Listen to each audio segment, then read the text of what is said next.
Si je vous parle de femmes pirates, vous connaissez probablement Anne Bonny et Mary Read. Mais est-ce que vous avez entendu parler de Xingxi, la reine des pirates? En Extrême-Orient, la piraterie, elle existe depuis l'Antiquité. Mais c'est à partir du XIVe siècle qu'on a des sources qui vont la documenter. En mer de Chine, on va parler des wako, des équipages qui combinent des Japonais, des Coréens et des Chinois. Alors au départ, ils pillent les villages côtiers et capturent les habitants pour les vendre comme des esclaves. Et puis, petit à petit, ils vont se diversifier et pratiquer aussi bien le commerce privé que la contrebande, voire même la piraterie elle-même. C'est au XVIIIe siècle que la piraterie connaît son âge d'or, et Xingxi, alors appelée Xi Yang, arrive pile au bon moment. D'abord, elle est employée dans un bordel côtier. Elle y côtoie des marins et des pirates, dont un certain Xing, qui est à la tête de plus de 200 navires. En 1797, elle va se marier avec lui et elle exige de gagner 50% de ses prises, pas moins. Rapidement, Xi Yang fait ses preuves comme conseillère de son mari.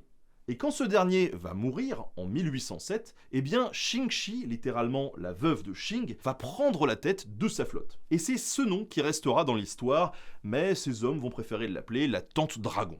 Parce que c'est sympa. Xingxi, elle pèse dans le game de la piraterie. Elle est à la tête de 600 navires, soit entre 60 000 et 80 000 membres d'équipage. C'est tout simplement la plus importante force navale de Chine du Sud et le plus gros contingent de pirates du monde. Et pour tenir tout ce petit monde, eh bien Xingxi va imposer une discipline sévère qui lui permet d'avoir une société de pirates forte et implacable dans laquelle il n'est même plus nécessaire d'attaquer les navires. C'est simple, en fait elle va contrôler directement les villages sur lesquels elle va prélever des droits de passage en échange de leur protection. Les occidentaux, évidemment, sont pas tout à fait d'accord sur le principe et ils vont refuser de payer des droits. Alors, Xingxi va les punir en pillant régulièrement les bateaux français, portugais et britanniques. Et pour terminer sa carrière en beauté, Xingxi va négocier en 1810 avec ses adversaires. Elle gagne pas seulement son immunité, mais elle gagne aussi une retraite paisible, un titre de noblesse et même un poste de capitaine dans la marine. Et bien sûr, ses fidèles compagnons peuvent garder leur butin en échange de leur bateau et intégrer l'armée ou l'administration s'ils le souhaitent.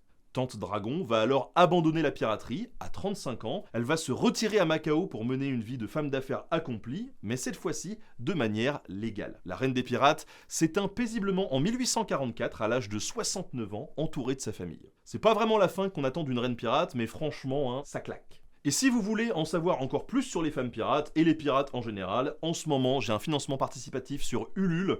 On est en train de faire un livre collectif avec des historiens et des archéologues sur l'histoire de la piraterie de l'Antiquité jusqu'à nos jours. Je vous mets un lien en commentaire, en description et je vous laisse jeter un petit coup d'œil.